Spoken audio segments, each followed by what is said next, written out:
just how I'm feeling, though I never wanted you another way. But baby, it's been on my mind, and you know my face can't hide it.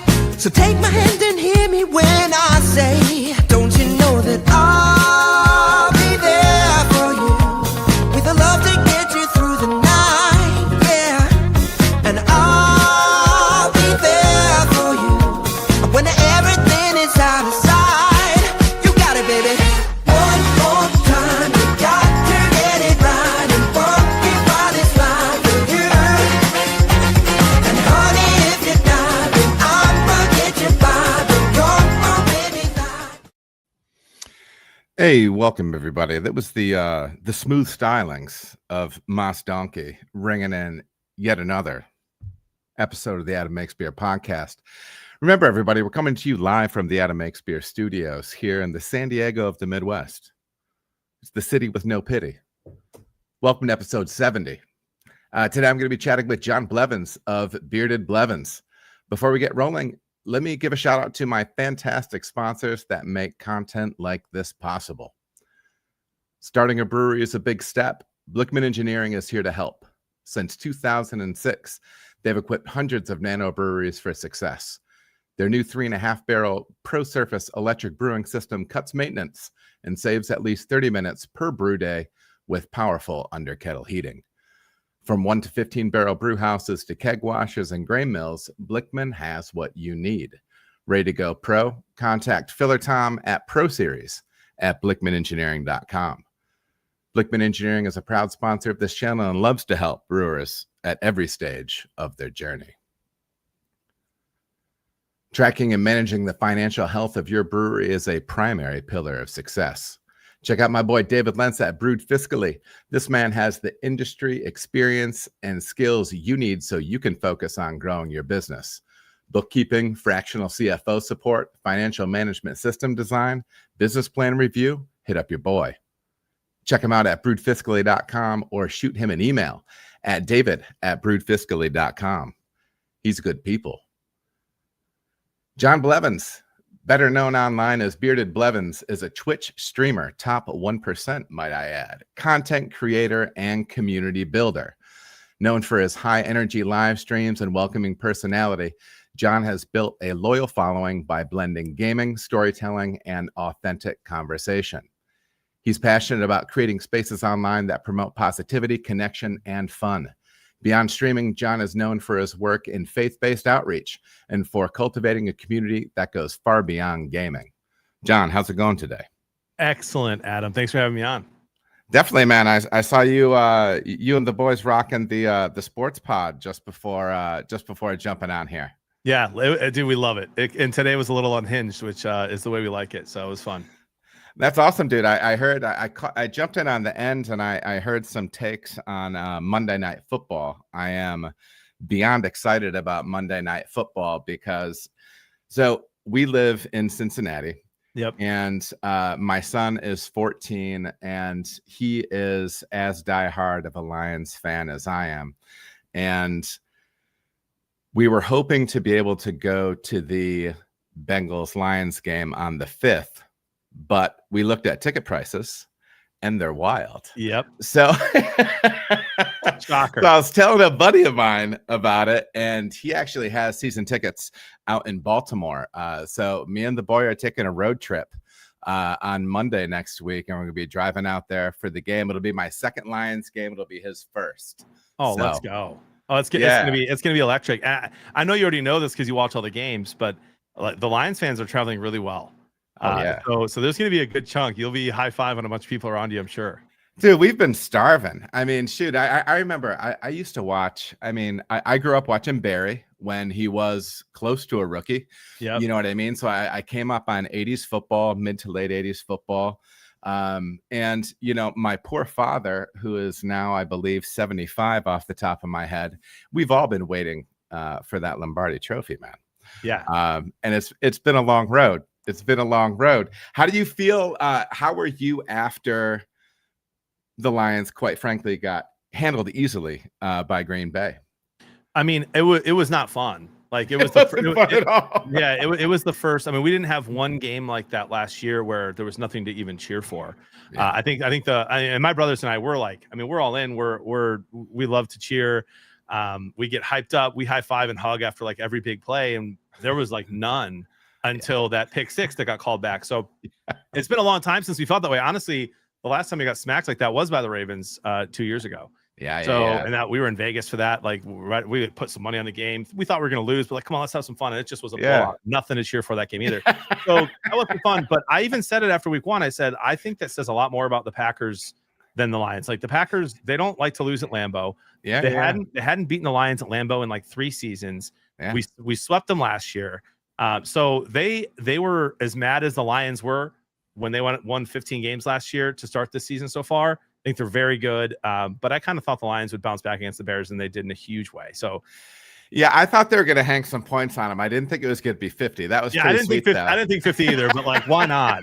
You know, it was awesome. But we're back in it. We have a great roster. We have a great head coach. So we should be just fine. And that's why I say I keep telling my son, but I also think I'm trying to coach myself through my own like Lions mania, right? Where I try to remind him, I'm like, listen, it's a young team, talented team. We draft well. We're going to be good for a long time.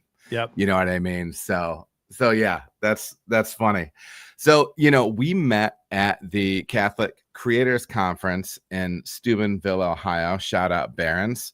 And I had seen you speaking there, talking about the Twitch streaming that you do and the work that you do online. Now I don't know if it was in a stream or if it was on at that conference. Do you have some service industry background, maybe bartending, something like that? Yeah. So I'm trying to think back to like when my first one would have been probably Noodles and Company.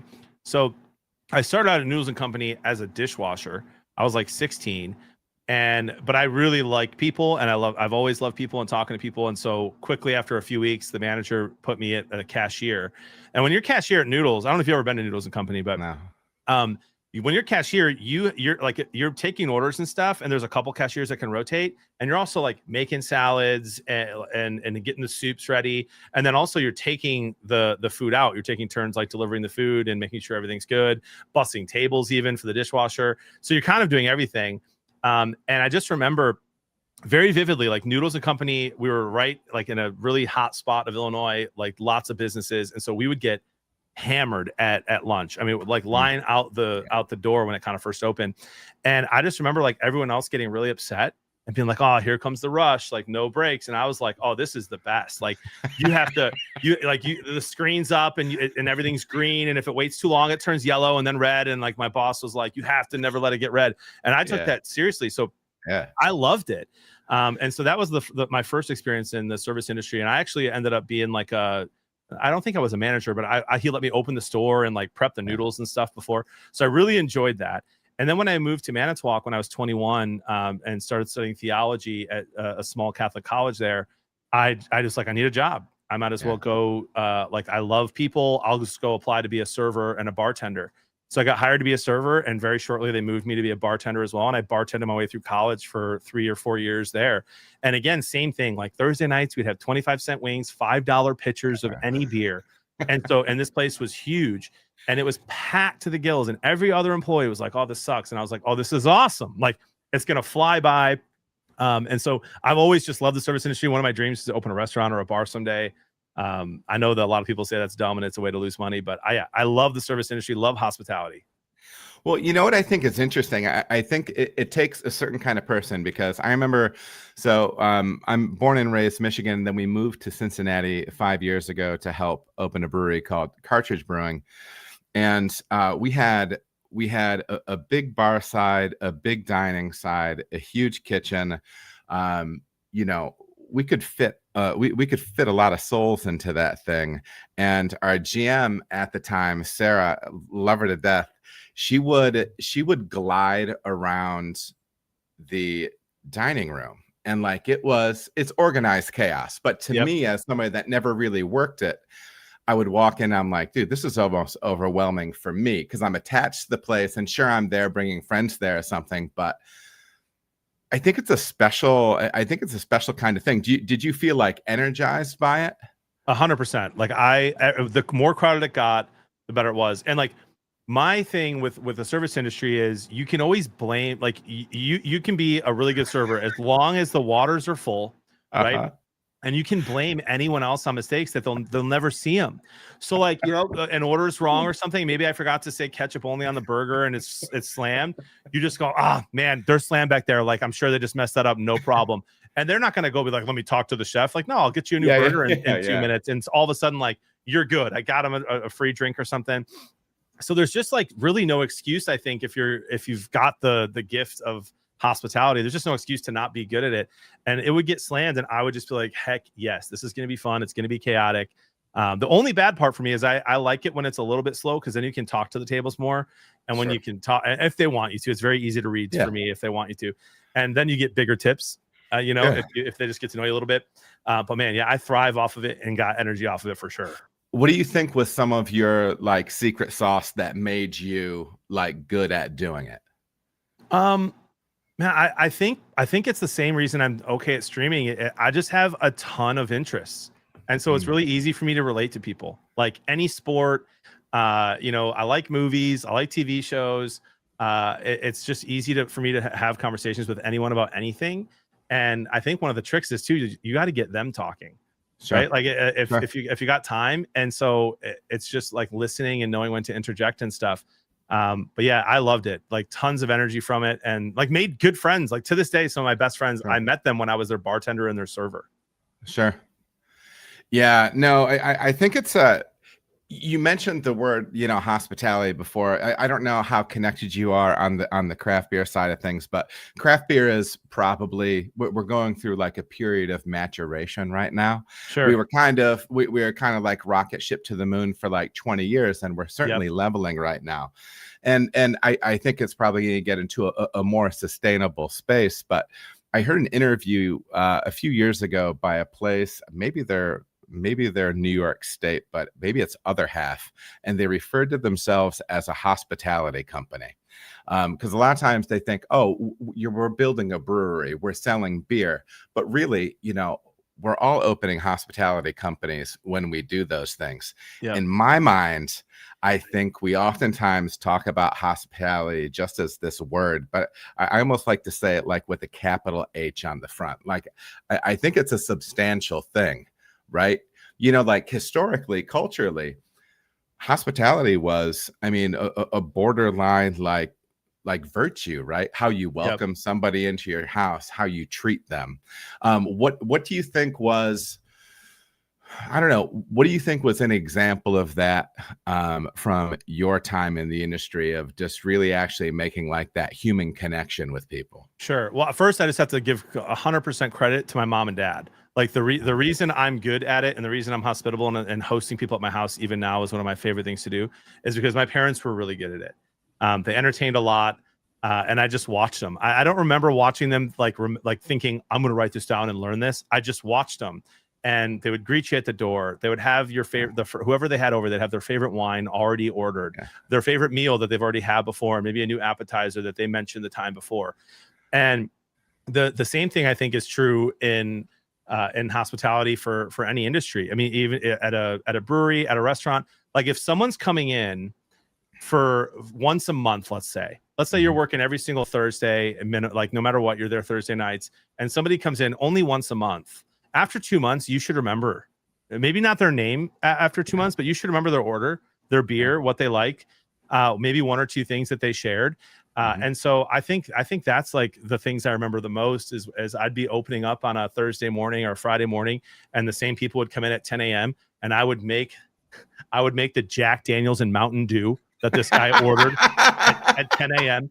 and I would have it. I'd see him walking in and have it ready. And like that stuff just means so much. I think a lot of times, especially where I live now, like there's just so many employees at these places of hospitality, these restaurants, these bars, you name it, that it's a lost art. Like you walk in and you're like, I was just here last Thursday and you don't remember me like at all. Like what? And there's one place by me called Jimmy D's. Every single time I go in, it's the same 4 servers who are working and they're like Chardonnay because they have the best Chardonnay there. I almost never drink it, but I get it there.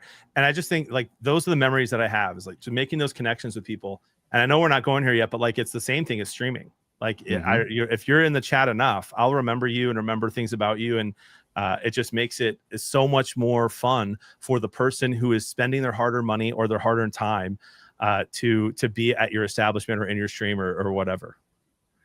Yeah, there is the question of Jack and Do in the chat. I know one other guy that used to drink Jack and Do, and that's a wild combo. It's a path I've never gone down before.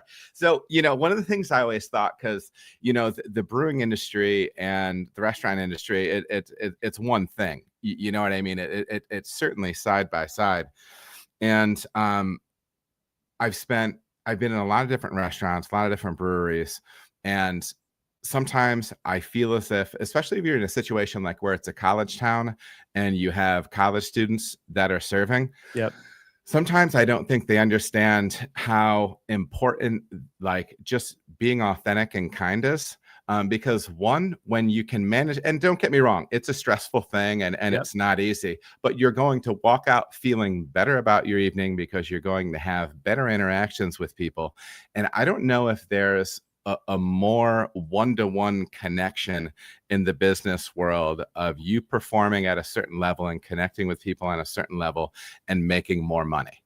And not that it's all about the money. When you're working on, it's definitely about the money on some level, right? But there's definitely especially in serving, man, you can make hand and fist over what somebody else is going to when you actually put yourself out like that. 100%.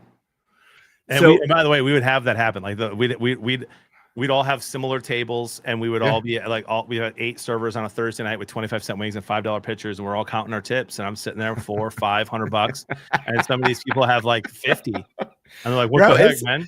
It's wild how you can make out on that side. It really, and now granted, also it's a hustle. I mean, there's no question about it. But you mentioned some of the streaming side. Kind of give us a little bit of a background of your path into that, because I'm assuming you didn't go from the noodle restaurant into streaming. So kind of give us a little bit of that background. Yeah, I won't bore you with it, but with all of it. But I had about 20 jobs probably from the time I was 14 until the time I got my first full-time job at like 24. So you were always working, like even young. Yeah. My mom said to me, she's like, I came home one day, I think it was me. I was 13, 14 years old. I had to get a worker's permit, and I got like C's on my report card. I didn't care about school. My mom was like, you can either do better in school and get A's and we'll continue to pay for your stuff, or you can go get a job. Those are your choices. And I was like, okay, I'll go work. And so I was a lifeguard for a whole summer, ref soccer and basketball games, worked at UPS, Noodles and Company, Abercrombie and Fitch. I mean, I won't bore you with all of them, but like a ton of a Domino's delivery driver. And I kept those jobs. It wasn't like a 1 month and leave. Like I was there for like 6 months or longer, which as a seasonal job, that's like normal. And so, I was like 21 years old, and I was going to drop out of community college and go live downtown Chicago and be a bartender. And I got a call from a really great mentor and one of my best friends to this day. He was a deacon, about to be ordained a priest in Wisconsin.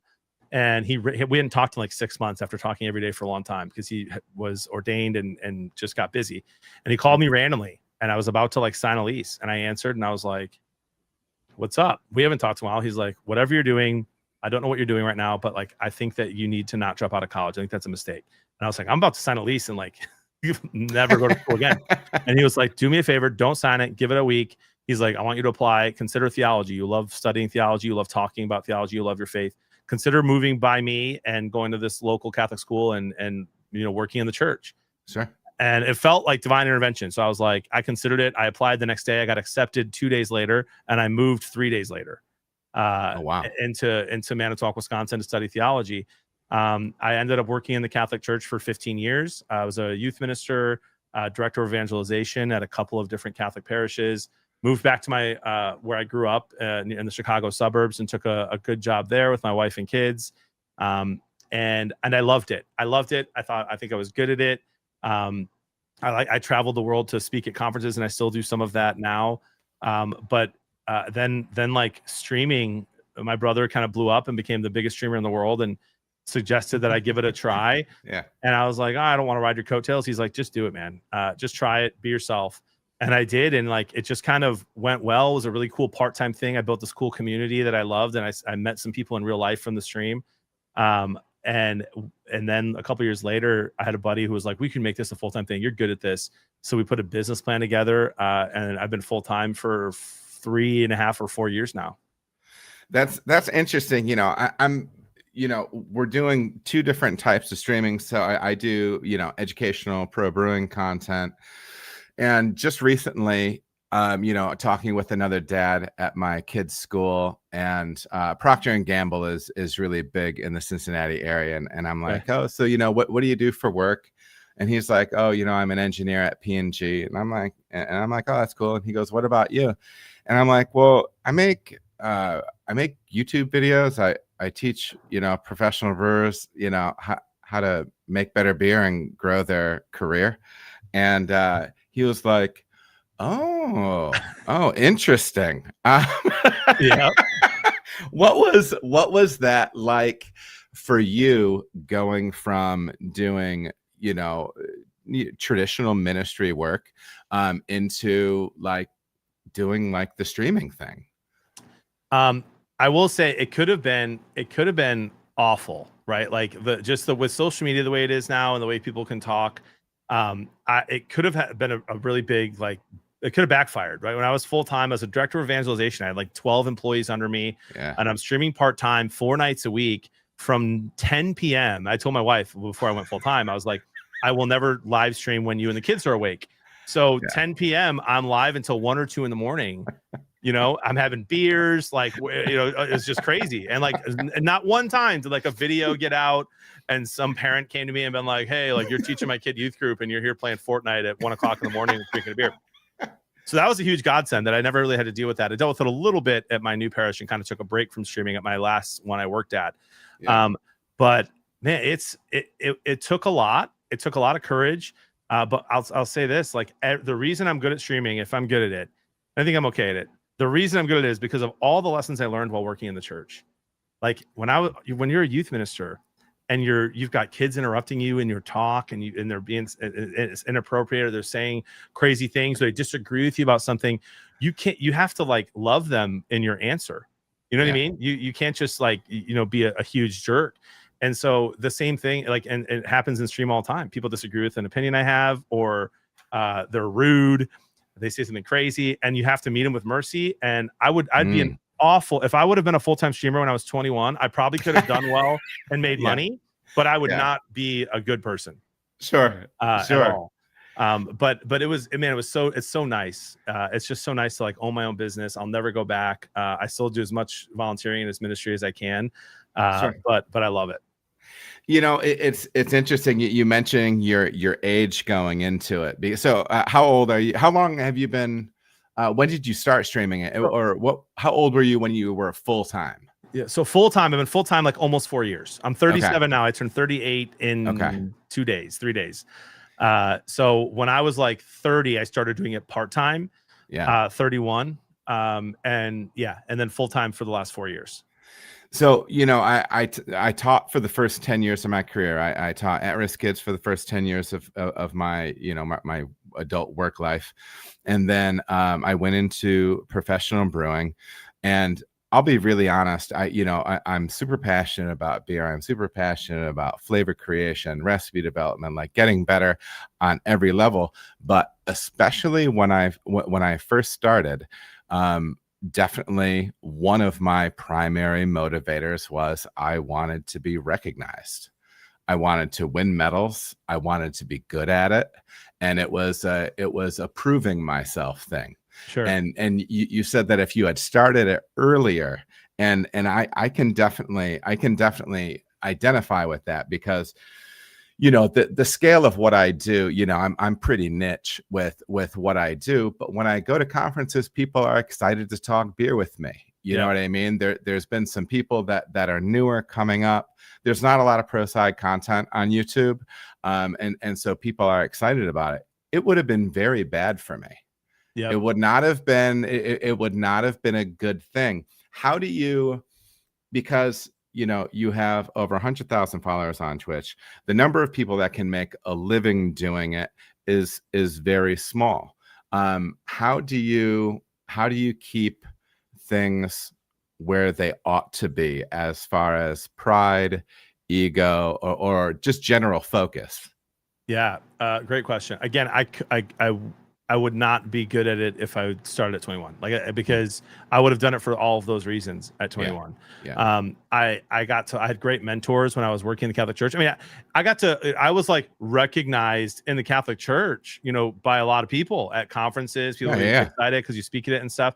But I had a lot of mentors who were more recognized, who talked about how if you ever let that go to your head, it's going to be your downfall. And so I took that very seriously. And now, you know, it's funny. Now there's two things. One is that my brother is quite literally the most famous streamer of all time.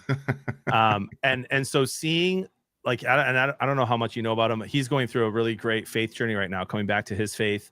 And he's been on the mountaintop. He's been on top of the world. He's seen it all. He's recognized every single place he goes. He gets recognized. And I've been there with him when that happens. And it's not satisfying. It's not a satisfying thing in his life, and he's realizing that and leaning on his faith now. So I got to see that. I think that's one. And then two, about a year ago, I went like on my own. So I had investors, and I won't bore you with the whole story, but I had investors and like business partners and stuff. And about a year ago, I paid to get out and to be on my own as BeardedBlevins and own 100% of my brand.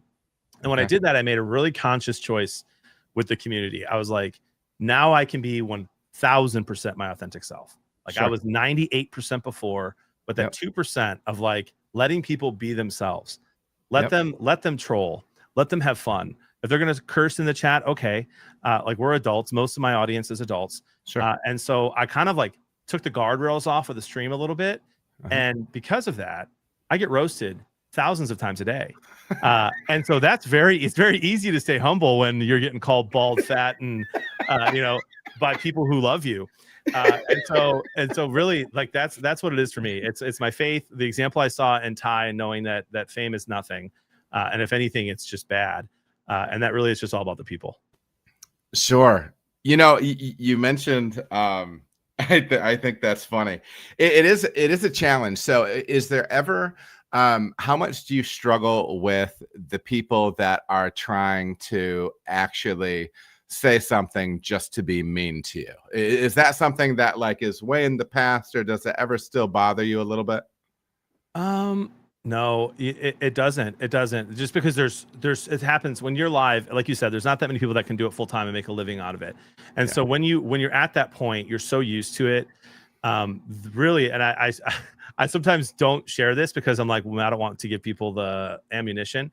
The only thing that gets to me is when people are rude or mean about my family. And not even Tyler. That gets to me a little bit, but we're used to that. But like, if someone would say something awful about my wife and kids or my mom or something like that, like something they dug up, you know, something they not just a random person, your mom, like something serious about my family or a threat to my family, which has happened a couple of times. Those are the only things that really get to me.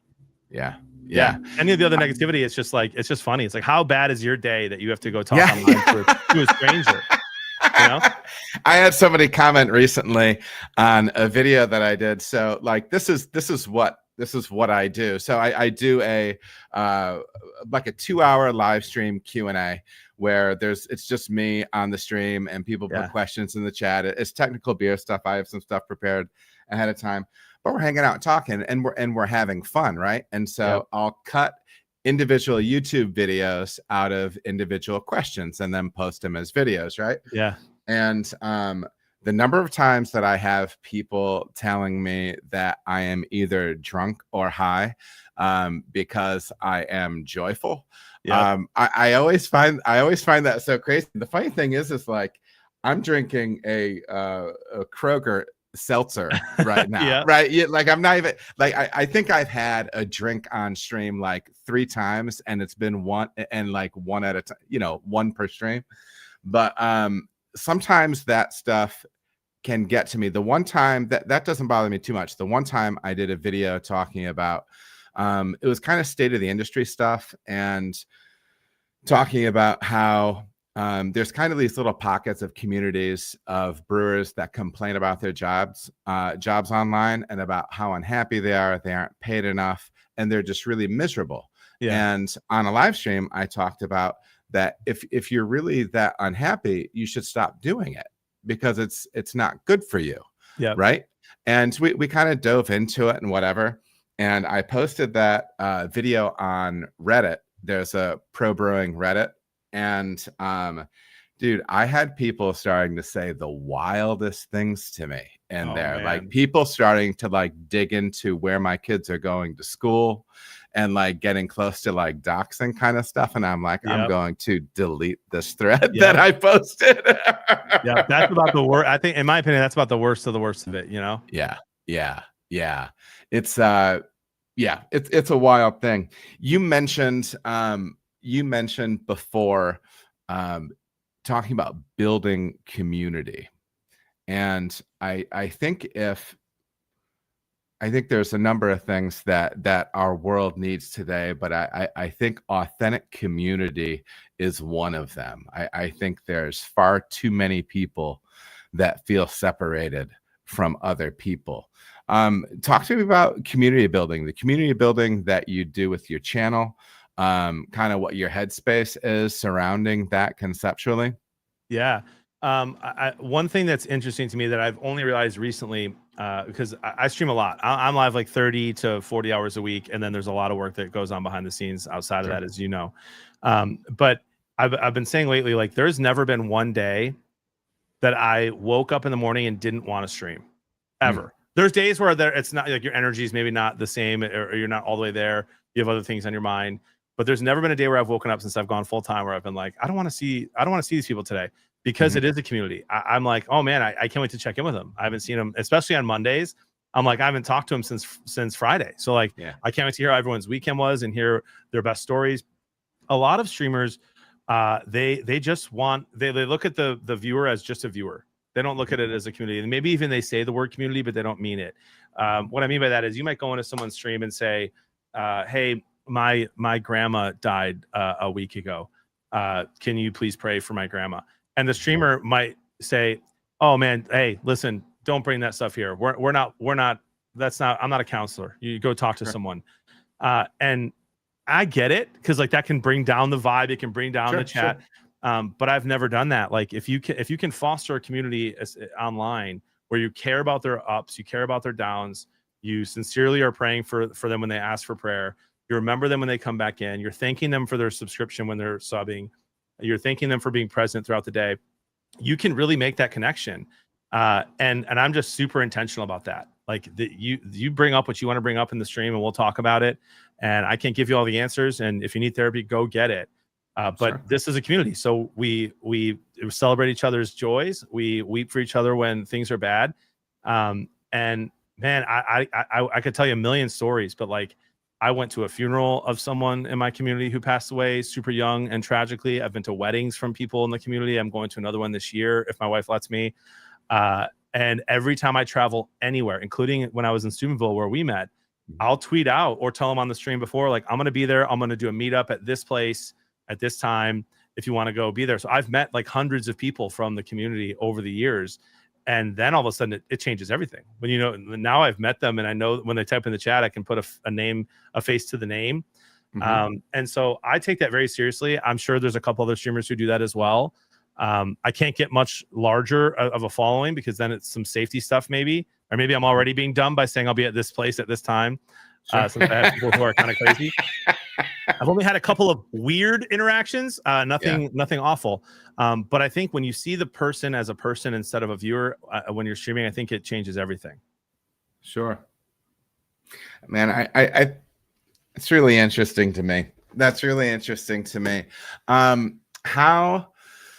What are some, is there anything that you do beyond? So you have like obviously the chat during your live streams. Do you have anything else that's an offshoot of that you use to build community? So I would like to, I wish that my Twitter and Instagram and TikTok and YouTube were all intertwined perfectly and Discord even into it. Twitter is my favorite. It's my favorite social media platform to use, as crazy as it's been getting lately. But unfortunately, the majority of the people, I see them the most and can have conversations the most when I'm on Twitch. I'm trying to make that better so that it, like on the weekend when I post, and I'll post stories of a barbecue or like whatever I'm doing over the weekend, and a bunch of people from the stream who I know will respond, and that's cool. But I wish there was like one spot where everyone agreed that that's where they would go consume the community content and share stuff. And maybe there's things I can do to be better with that. But I do a March Madness party. Have I told you about that? No. I've done a March Madness party. I started it 10 years ago with my buddy. My kid was like, my oldest who's now 10, was 6 months old. And I just said, man, I'm an adult. I have vacation days. Why am I not taking off Thursday and Friday of March Madness and watching basketball from 10:30 a.m. until 11 p.m.? My buddy and I had a case of like Busch Light or something. And we did it for the first year. And then I was like, let's do it again. Let's invite some more people. And about 5 years ago, I was like, man, let's just invite anyone who wants to come from the stream. So I had 100 people show up to my house. To your house, dude, from all over the world. I had people fly in from like Norway, and like it was insane. And I was like, okay, I can't do it at my house anymore because that's too many people. So then we moved it to, we did it in Nashville. Tell me about what your wife said when that many people came. She left the house with the kids for sure, and that was just a safety thing. But it was nuts. And so, but now it's gotten so big, and I can't have people at my house anymore. That we do it. We travel. So we've done it in Nashville, done it in Chicago. This year we're doing it in Vegas. And there's already like 20 plus people who are like, I'll be there in Vegas for this. And so that's really fun. And then we do like challenges and stuff. Like we do fitness challenges together, and that's really fun. And so any kind of way we can try to take it from the stream into the rest of life. I'm working on it. But those are some of the ones we do so far. Yeah. MD in the chat says that it's Hot Dad Summer. Yes. Hot Dad Summer. Can you talk a little bit about like the fitness challenge stuff that you guys have going on? Yeah. So again, I get roasted a ton for and love mostly from people in chat. And there's a lot of guys who watch the stream who are like me, right? In their 30s, maybe they're married, maybe they're not, maybe they have kids, maybe they don't. And they could stand to lose a few. And when you're doing that together, there's really motivation. As you know, like you think of CrossFit or Orange Theory or these fitness things, like it works for people because of community. And so we've done 2 different fitness challenges. Last summer was Hot Dad Summer, right before football season, where we did a huge one, 10,000 steps a day, no drinking once a week if you're going to drink at all. A ton of water, get 8 hours of sleep. And I would say at least 50 people were starting off doing it, and I'd say at least 25 finished all the way through in preparation for the football season, when all the snacks are around and all the parties and all the beverages. And so things like that, it's really fun. And I met one of the guys I met at my March Madness party this past year has lost 40 pounds. So awesome, I met him again last week to watch Monday Night Football. It was the second time I ever saw him. And I was like, what is different about you? And he's like, I lost 40 pounds. I was like, good for you, dude. So it's cool. That is cool, man. So tell people, I don't know if we even really dipped in on what you do when you stream. What are some of the things that you do when you're streaming? Sure. So I would say the most important thing I do is I'm talking to the chat. Today I lost like 4 Fortnite games in a row pretty quickly, and I'm pretty good these days at the game now. And you get new people in who are like, man, what are you doing? You're so distracted. Do you have ADHD? You're not even watching the game. And I'm like, I'm talking to the chat. I'm doing that on purpose because that's what the stream's about. So no matter what I'm doing, I'm talking to the chat unless I'm in the sports show, because then we're doing like a live show. So I'll go live at 7-ish in the morning, and usually I'll play Fortnite just because that's what most of my community enjoys watching. Or I'll do college football or Madden, a golf game. I do barbecue streams, and I liken it to sitting at a bar with your friends. You're not at the bar with your friends for the bar and the drinks. You're there to have something to do with your buddies. Sure. And that's what I like in the stream too. So I'm playing a game. I'll change the camera from full to full cam anytime that there's a break in the game, or waiting for the next one, and just talking to the chat about you name it. I mean, we talk about a ton of sports, food, drinks, all that kind of stuff. It's a blast. Talk to me about that barbecue stream. What's going on with that? So I've probably done a dozen of them in the last few years. I need to do more. I'd like to do it once a month, but I'll take a camera and a microphone and a setup and do it on my deck. and have a camera on the smoker the whole time, and then one that's like on me when I'm walking around. Usually you're sitting. When you're smoking meat for 8 hours, you're not doing much. So usually it's just sitting and having a couple of beers. It's just a hangout. Exactly. But it's really fun because they're just invested, and that's when all the barbecue nerds come out, and they're super helpful. Like, do this, do fat side down, all kinds of stuff and tips and tricks. I mean, what are some of the go-to things that you like doing in the smoker? Ooh, I mean, tri-tip is my number one. It takes 90 minutes, and it's it's unbelievable. I love brisket. Love ribs. I used to do like the low and slow method for ribs. Hot and fast is even better. It's so fun. Chicken thighs. And then I like to do some fun, like smoked queso, smoked mac and cheese. And then lastly, smoked cream cheese, bro. Yeah, I've seen that. Take a block and like put your favorite rub on there. It's really good. Throw some crackers in it. I think people sleep on chicken thighs, man. Oh, for sure. Chicken thighs are legit. Yeah, chicken thighs are legit. Absolutely. They're the cheat code. You can it's almost impossible to burn them. Oh yeah. I know, 100%, 100%. What do you have for a smoker? I've got a Green Mountain grill at the moment. I was going to get a Traeger, and everybody was like, get a Green Mountain. It gets actually to a higher temperature. It can get up to 550, so you can sear on it. Of course, that takes up a ton of pellets, and so that's why I bought it. But now I just sear, on my normal grill. But yeah, that's what I've got.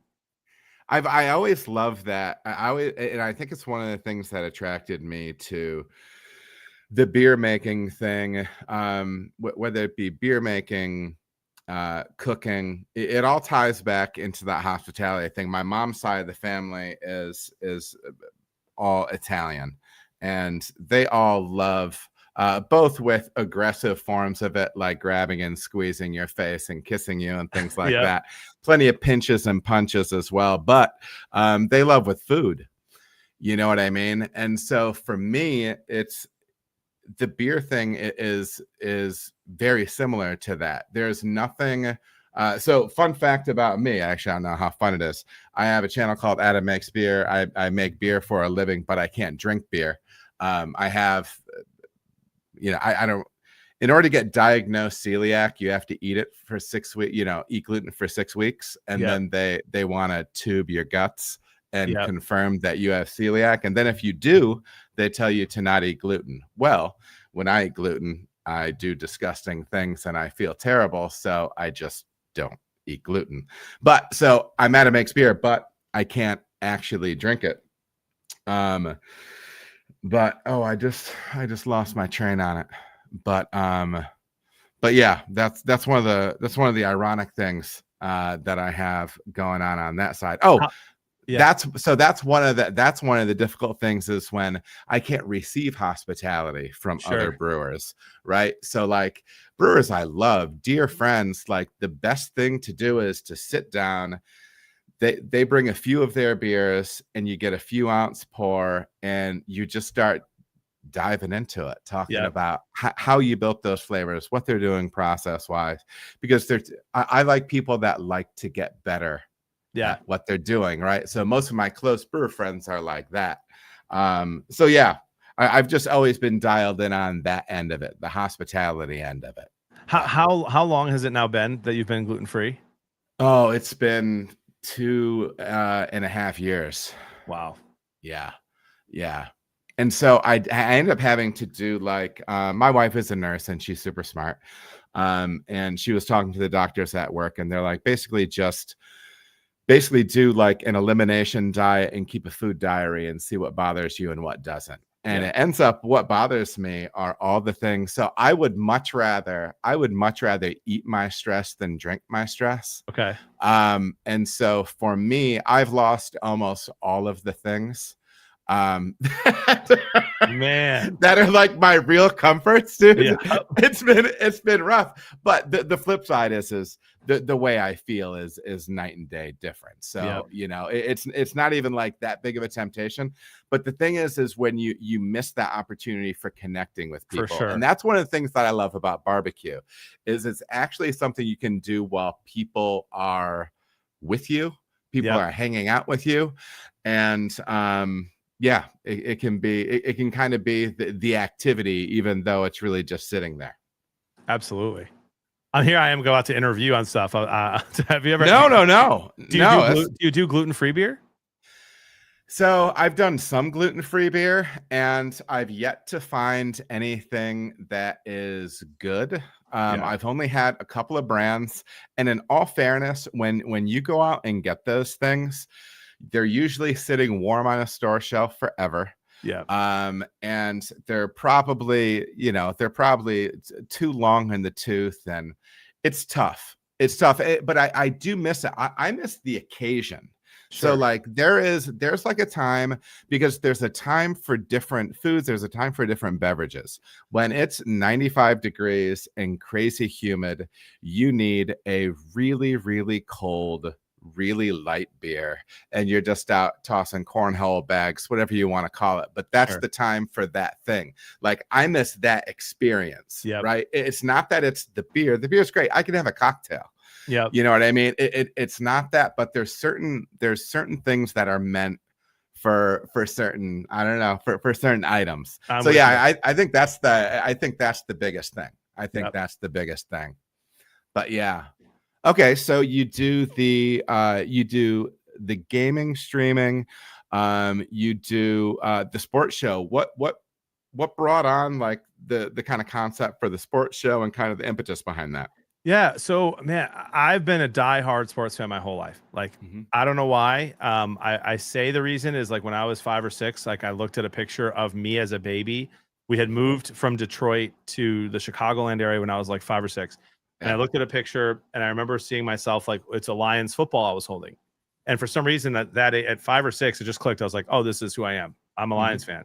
And if I'm a Lions fan, I'm a Michigan fan, and I'm a Tigers fan, and a Pistons fan, and a Red Wings fan. Yeah. And the Red Wings were fun. Yeah. And they were on national TV all the time. And the Blackhawks games were blacked out because their owner was an idiot. So I just got to watch a lot of Red Wings, and the Pistons were good when I was in high school. And so I got to watch them on national TV a lot too. And that was before you could buy all the games and stuff. And so I've just been diehard sports forever. My brothers, I just remember begging them to like get into sports with me. I'm like, watch the Lions with me, man. It's a big game. Like watch this Pistons. It's game 6. Like it's Ben Wallace. Like, come on, man, lock in. And they just had no interest ever. And then Tyler moved to, he became my roommate for 1 year in college. I don't think a lot of people know that. And I made a deal with him. I was like, you can live with me in Manitowoc, Wisconsin. If you go to church with me every Sunday and watch the Lions with me at a local Lions bar. And he was like, okay. So I'll never forget, man, like week 1, I'll never forget. And it's early, right? It's like he moved in, and like the very first week was like week 1. So there was no in between. So we woke up at like 7 and went to church. And I just remember him being like, really? Like, we're doing this? And I was like, you promised. And then we went to my buddy Chewy's bar. May he rest in peace. He passed a couple years ago, but he had this great Lions bar in the middle of Manitowoc, Wisconsin. That was filled with a bunch of Packer fans and Steeler fans. Yeah. And man, he like talk about hospitality. That guy ordered pizza for free for the whole bar every Sunday for every game. And so we'd sit there and have a couple of Bud Lights, and Tyler fell in love with the Lions. And as we're doing that, we're texting Chris because he was at his school, and we're like, dude, you got to watch the Lions, man. This is fun. And by the way, we went 0-16 that year. I was about to ask what year it was, because there was a lot of pain in that window. A lot of pain. We were 0-16, and Ty watched every game with me, and we went to the last game in Lambeau that we went 0-16. And so like that's when Ty kind of fell in love, and Chris as well, like via texting, because we were just like, are you watching the game? Like, how's it going? And so then, years go by, and that's something we had in common, was like, we all like sports a lot now.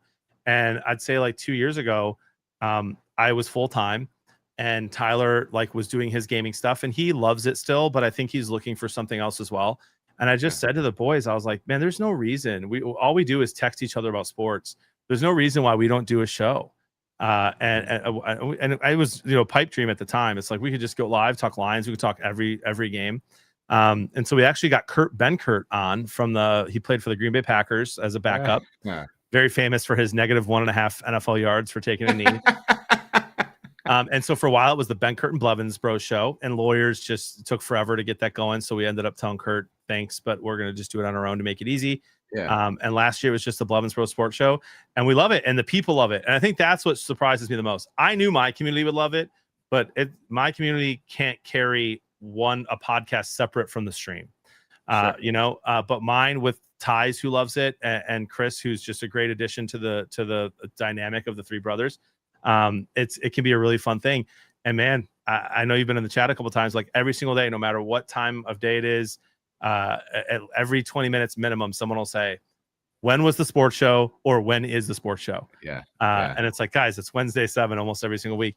And so we just started it, and we've gotten some sponsors from it. And there's like a kind of a cult following of the sports show. And we're hoping this year that we can really blow up the social media around it, get some good clips going, and keep it going for next year. That's really cool. Because I've been doing the educational content since I started recording. So for me, I was recording myself working. So that's what it was. The brewery that I was working at the time, I was recording myself working, and then I didn't know how to edit anything. I was recording everything on an iPhone 8 and a horrible clip-on wireless lav mic that I got from Amazon. And then I was shipping these video files to my buddy Andy, who does video editing. Yeah. And for like 2 months, I sent him stuff, and I'm recording like myself almost all day, every day. And at the end of like 8 or 10 weeks, he goes, that stuff you sent me yesterday is going to work. And I said, okay, that's awesome. I'm like, what about the other 10 weeks? Yeah. And he's like, well, there'll be some B-roll stuff in there that we figure out from it. But so anyways, we had to throw out a lot of stuff, but that's how I started releasing stuff. And my focus has always been so much on, okay, I do educational content. My wife has been after me for a while to do a pod that's just for fun. Yeah. And so me and my buddy Stu, we've been in the same fantasy football league for 20 years, whatever. And we used to make videos of the draft lottery for our teammates, but then we would do the draft lottery. And he's so funny, but we would do like a mock draft after that, and we would have picks for all our guys, but it would all just be inside jokes of who they're selecting. Sure. You know what I mean? So he and I just recently started to do just kind of a random pod here and there, just talking about whatever. And it is interesting on the engagement side, because I thought there was going to be nobody that was watching my beer stuff that would watch that, but it's not the case. Yep. You know what I mean? I think going back to some of the stuff that we were talking about before, I think it's actually an interesting way to offer a little bit more depth of community or connection with people. Me just hanging out.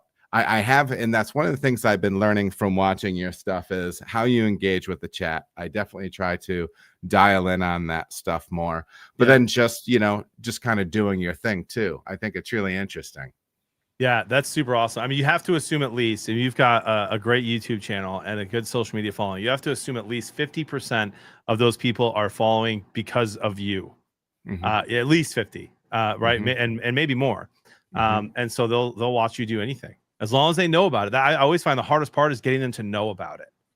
Yeah. So especially since, is your primary, you're primarily carried on Twitch. That's where most of your followers are, right? Yeah. Yeah. So how do you communicate through that? So do you go through Instagram? Because that's kind of what I do. Because when I do posts on YouTube, I get like no reach, but I get good reach on Instagram. Yeah. And shout out Small Town Guy, the Small Town Guys pod. So check that out. Go ahead. Yeah, I mean, this is probably my biggest complaint about what, or the biggest room for improvement I think that I could have, is there's not that one place where everyone gets all the information about what you need them to know. Mm-hmm. Twitch used to allow you to email subscribers, paid subscribers, and it didn't even show you the email. I don't think you just had to say email all, and you could say, hey, I'm going to do a subathon on this date, like be ready for it, put it in your calendar.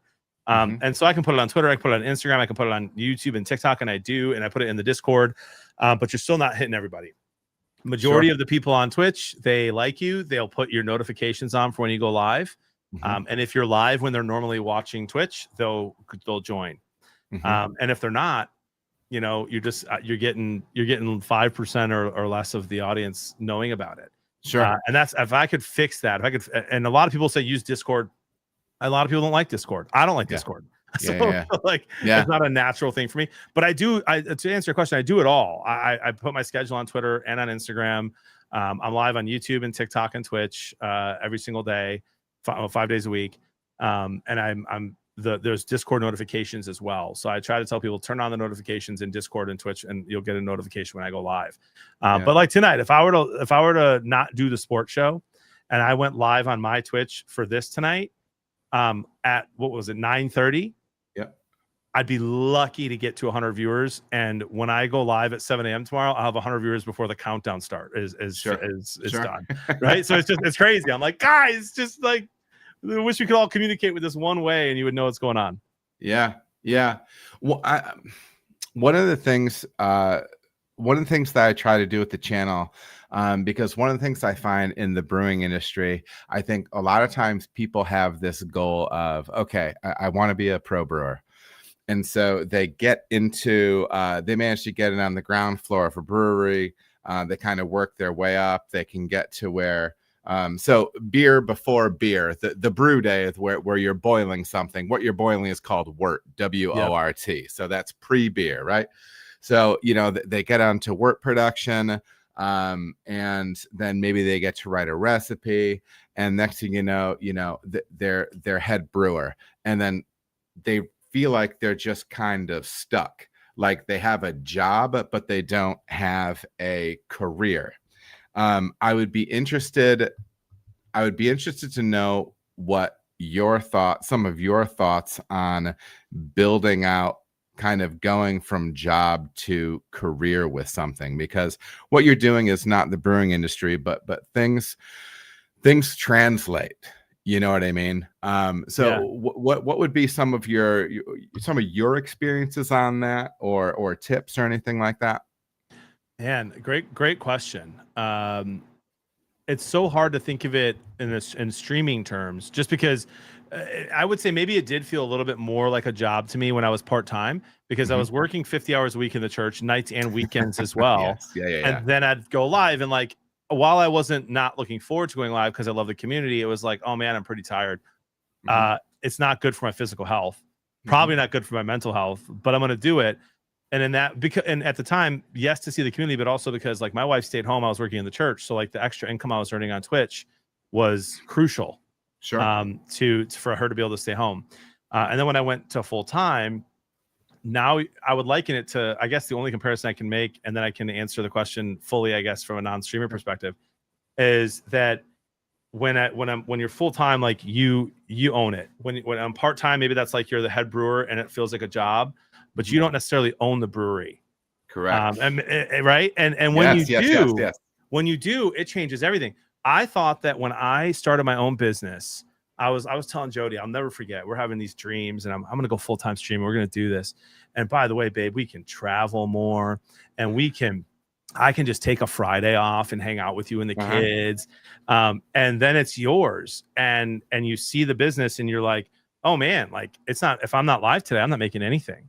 Yeah. And so like, if I don't crush this, my family's not eating.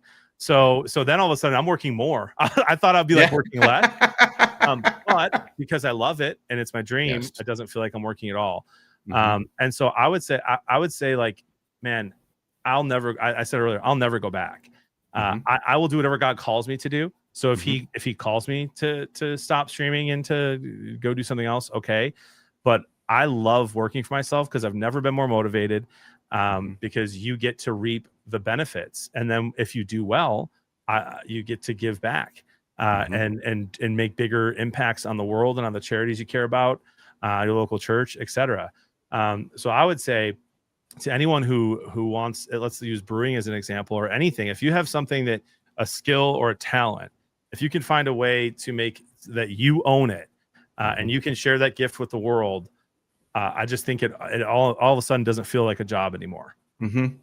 What were some of the unexpected things? Because I know I've had in my head several ideas of what the future was going to be like when I hit this level, whether it be becoming a parent or getting this promotion or getting this job.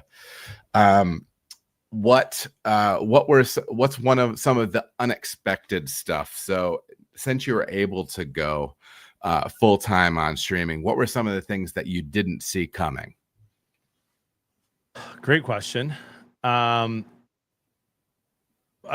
for me, probably like I knew in my head that you have to be consistent. The number one most important way to grow when you're live streaming, and probably when you're doing any content, is to be consistent. I follow this guy who does cleaning TikToks. He's a stay-at-home dad, and he just cleans his house, and he's wildly entertaining. And he posts every day. And if he doesn't post every day, like if he takes 3 days off because he's on a trip, and he's not in my For You page anymore, I have to go find him. And if I'm live every day, 5 days a week, and then I take a week off, my numbers are down when I get back because you're part of their routine. And when you're gone, they'll find someone else. And hopefully they'll come back, and sometimes they do and sometimes they don't. So that surprised me because I did think I'd be able to just take random Fridays off and spend time with the family, but Friday's one of my biggest stream days. And so that surprised me. Sponsorships surprised me. Like they're so unreliable. They'll come in waves. I've had more sponsors in the last 2 months probably than I've had in the last year combined. And it's nuts. And then you have to say yes because it's really good revenue. Sure. But all of a sudden, like tonight when we're done chatting, I've got like 3 sponsored clips and posts and streams I have to plan over the next 4 days, including one on my birthday. And I don't ever stream on Saturdays, but the sponsor was too good. So that was surprising. I kind of just thought you could find 4 or 5 brands that you love, that love you back, that would just be like, hey, we'll give you this much a month.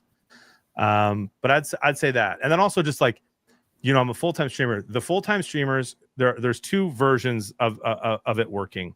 One is you get insanely famous and viral like my brother. And then you just have to not be dumb with your money because the money's crazy. The second is, business and you know how to run a business, you know how to do budgets, you know how to make sure you have a lawyer and an accountant and all these things.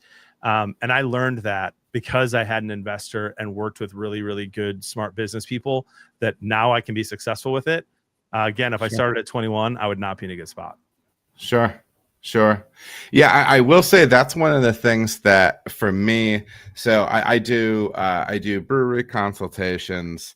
I do content work for, Blickman and some other folks like that. But that's one of the things that, like, it's working and it's building. But I think that's one of the things that people can kind of sleep on is whether you're talking about a content thing or whatever the next thing is there's always new things to be learning when you're changing levels, moving sideways, going up, going down, but doing something new. There's always new things to wrap your head around. And so, like I've a dear friend of mine he's super, super sharp on the sales side. And I have conversations with him all the time because on some level you realize that some of what I'm doing is sales. I have this thing that I can do that I can help raw material suppliers with, I can help breweries with, but I have to be able to communicate that. And have you found that you had to be patient with yourself as you moved through that process, or is that not something that is difficult for you? I've gotten a lot better at it, but I do think I have to be patient for sure. I mean, every sponsor I've ever been in a room with, I've closed the deal. Every single one. And it's really hard to get your foot in the door and get that meeting. Like many of these businesses are using, or these brands are using agencies, and the agencies just checking boxes and reaching out to random content creators. So yeah, I have to absolutely be patient with myself. I'm like, how do I not have a bourbon sponsor? How do I not have a barbecue sponsor? how do I not have like a sports apparel sponsor? What am I doing here? Like, it's all I talk about. But so yeah, absolutely, like learning all the time. And then maybe I'm a social media expert in how people consume social media. But but I would never call myself a social media expert of how to do it super well. I know the rules, right? Like everybody knows the rules, and but yeah, like my Instagram and TikTok have been up and down for 5 years. Like I had 220,000 on TikTok, and now I've got 190, and my viewership's growing, and my followers are going down. Yeah. I'm like, yeah, definitely got to be patient with myself, and definitely am coming up with a plan for if Twitch ever shuts down, how can I take that audience and that community and move it to something else to keep it going.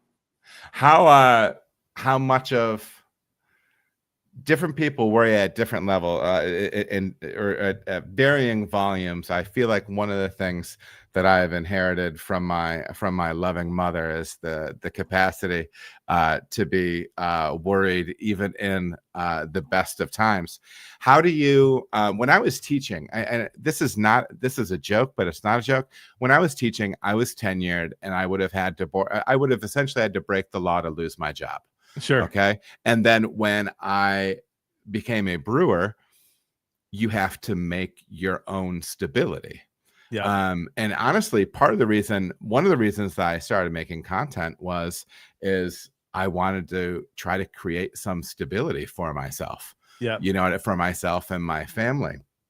How much of that is like a concern for you, a worry for you, because so much of what you have going on goes through one platform?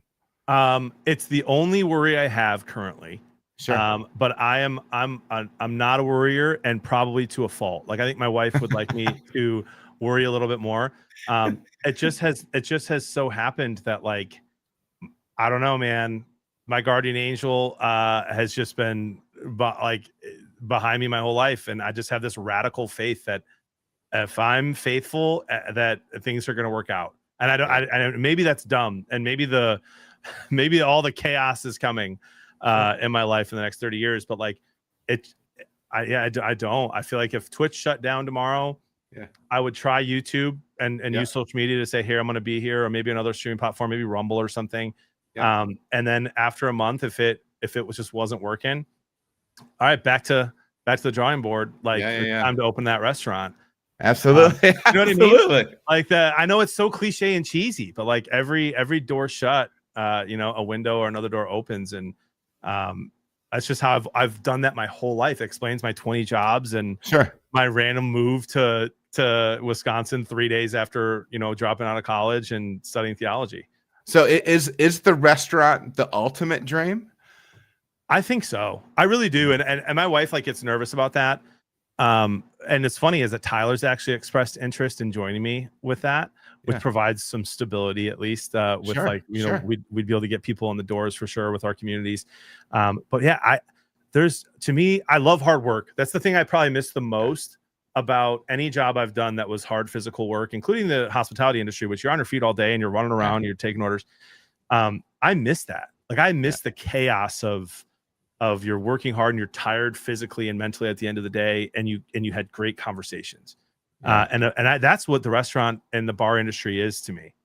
And I think I'd love to be like the front of the house, and I'd like a say in the menu or in the bourbons we get and the beers we get. And I want it to be small and like only a couple of different options. But I would love that. Just greet everyone when they walk in, get to know the regulars, hire someone who's good at the business side of the budget and all that kind of stuff. Oh yeah. I'd say that's probably my ultimate dream. That's interesting. Well, there's something, I don't know. I feel like,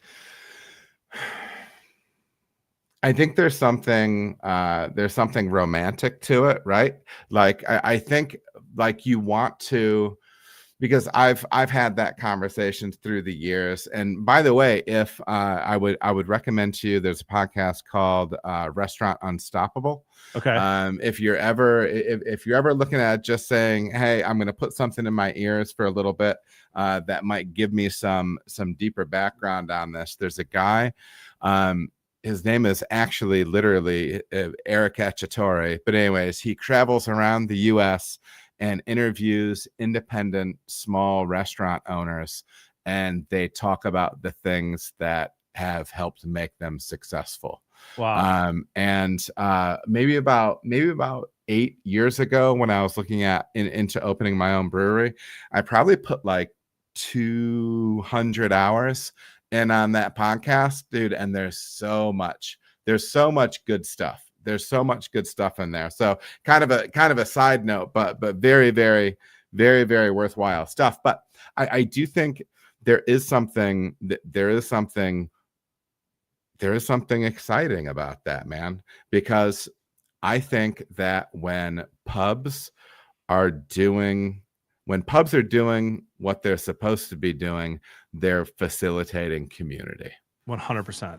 They're facilitating community. And as the words were coming out of my mouth, that's when I was realizing, oh, well, that's actually what you're doing on stream.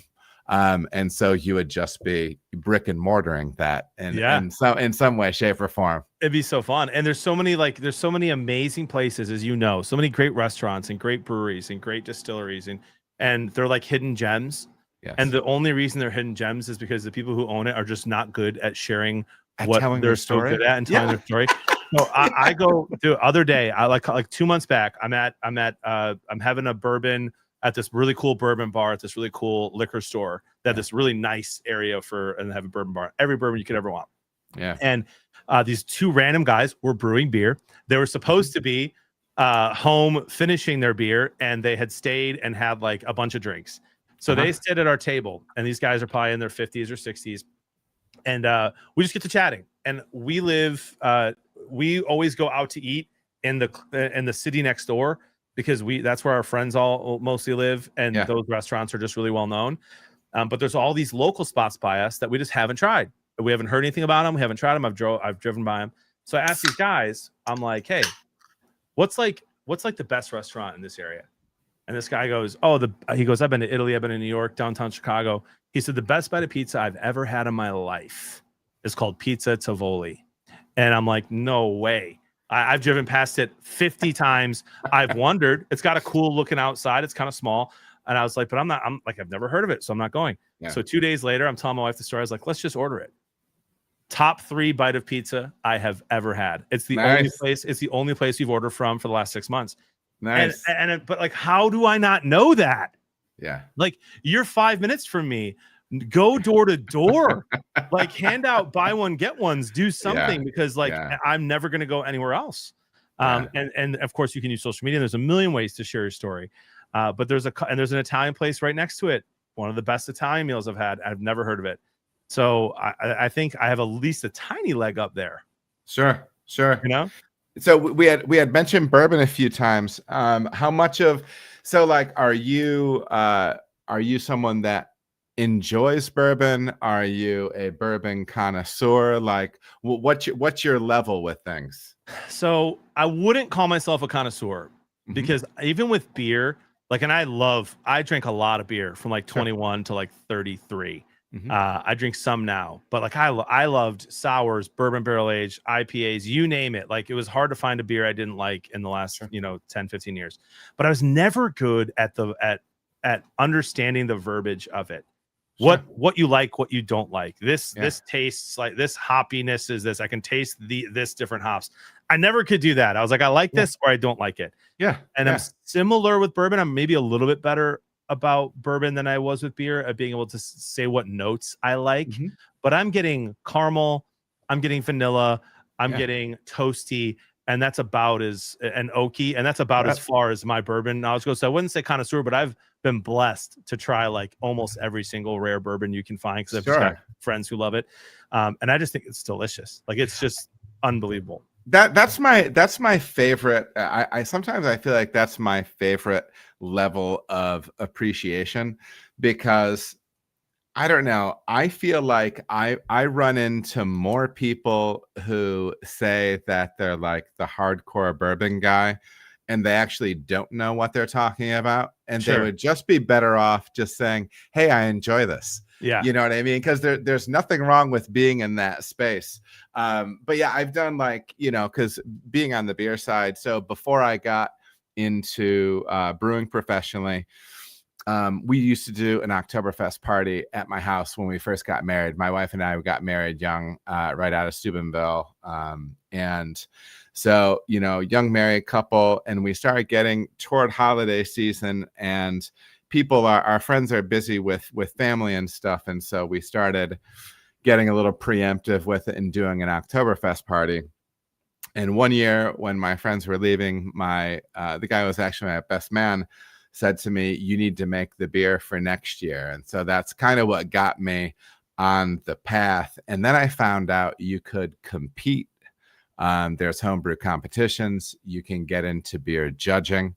And so I went hardcore after stuff. So like when I go after something, I usually go after it. So yeah, I dove in really big into the judging stuff and whatnot. And so I have that end of it. But in my mind, if you want to be like welcoming people into the beverage, it's not about stuff like that. It's about the more accessible stuff, right? Like actually, like I'm honestly probably at this point, especially since I've not been able to drink beer, I'm finally starting to wrap my head around drinking spirits neat. Yep. Because that's an acquired skill. I mean, on more than one level, you know what I mean? Because if you have your beer drinking elbow, you can't be drinking at the same pace as you do with beer with liquor, clearly. Yeah. But yeah, no, I sometimes I feel like the super nerd, the connoisseur can actually keep people away from those beverages. Agreed. Because other people don't want to interact with it and not be the person that doesn't know what they're tasting, right? Yeah. So you had mentioned earlier that the craft brewery scene for the last, maybe I think you said 10 or 20 years was booming. Yeah. And I actually think, of course, with the rise of bourbon and tequila and mezcal and stuff, but I think part of that is how closed off it felt, that every brewery, if you weren't an expert, you kind of felt like you were an idiot. Because we were marketing to the wrong people. Go ahead. Yes, because I feel as someone who's had a million different kinds of beer, like I would go into a brewery and they would start talking about things I had no idea what they're talking about. Yes. And I was just like, I like this beer though. And then it feels very clicky inside. Like these guys are all like, ooh, and I'm just like, man, that ain't me. So I think you're right. I think you're spot on, and I think and I do think there's a time for it. Like if that's your thing, that's cool. But I was listening to an interview one time and I absolutely loved it. There was one of my favorite German styles of beer is just German Helles. It's a lighter German lager. It's more full bodied than like American light beers and whatnot. But for me, stylistically, it's kind of like the gold standard. That's just my personal preference. Yeah. And I heard a brewer that brews primarily Helles, and he was saying, with a beer like this, my hope is that the person across from you is more interesting than the beer in front of you. Sure. It's not that I don't want the beer to be, I want the beer to be great, but I'm hoping the person you're talking to is more interesting than the beer. And I think sometimes you can get lost in the fact that I think sometimes from a marketing standpoint, breweries were talking to brewers and they were talking to the super beer geeks with their messaging. Yep. And what they should have been working on and what they should have been focusing on is facilitating that conversation with the person across from you. That's 100%. What we do here. Yes, our beer is baller. Yes, our beer gets medals. Yes, it does this, that, and the other thing. But you know what? You can come here and have an amazing time with somebody else over this beverage. Yep. And I think sometimes that's some of the thing that was missing. Yep. But yeah. Agree. Well, this is sweet, man. I gotta tell you, it was a lot of fun chatting. If you want to let folks know how they can stay in touch with you online and see what you have going on, give them a shout on that. Yeah, thanks, bud. Twitch.tv/BeardedBlevins. And any social media is just one word, BeardedBlevins, BLEVINS. Go live Monday through Friday on Twitch, YouTube, and TikTok from like 7 a.m. to 2 p.m. ish. And come hang out, say hi. Awesome. Hey, and next week, everybody, I'll be streaming. I believe it's Wednesday. I'm going to be with Jeremy Hunt from No Coast Brewing, and we're going to be diving into some of that sweet technical beer goodness. Yeah, that is going to be the 24th, and that's going to be at 7 p.m. Eastern Standard.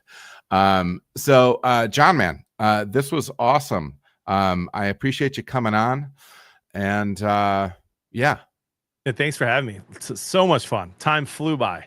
Yeah, definitely, brother. Hey, and everybody, make sure to show some love to Blickman, to Brewed Fiscally. And if you haven't, jump on Spotify and check out my boy, Mas Donkey. Also met him at the Catholic Creators Conference. Some of that sweet, sweet, funky goodness that's going to be taking us out of this pod. Until the next time, everybody, appreciate you joining us, and we will see you later. This feeling's deeper than an ocean, with a groove that's beating harder than my heart. So baby, now just hear me out. Don't fear this emotion.